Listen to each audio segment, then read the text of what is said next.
इचलकरंजी शहरात कोरोनाचा प्रसार आणि मृत्यूदराचा आलेख वाढता होता। आता सध्या यावर काही प्रमाणात नियंत्रण आले आहे। कोरोनाचा नायनाट होण्यासाठी स्वयंशिस्त गरजेची आहे। प्रशासन उपाययोजना करत आहे। कोरोना मुक्तीसाठी इचलकरंजी नागरिक मंचच्या वतीने थुंकीमुक्त इचलकरंजीचा निर्धार करण्यात आला आहे।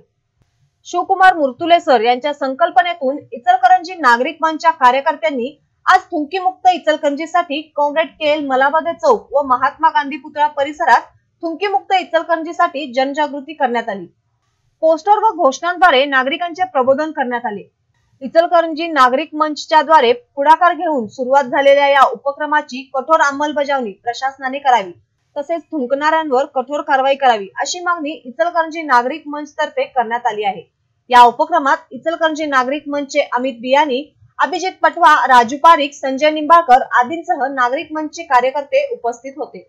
या अभियानामुळे स्वच्छ सर्वेक्षण 2021 या शासनाच्या उपक्रमाला पाठबळ मिळाले असून समस्त इचलकरंजीच्या नागरिकांनी या अभियानात पाठिंबा दर्शवून इचलकरंजी नगर परिषदेस सहकार्य करावे असे आवाहन मुख्य अधिकारी संतोष खांडेकर यांनी केले आहे।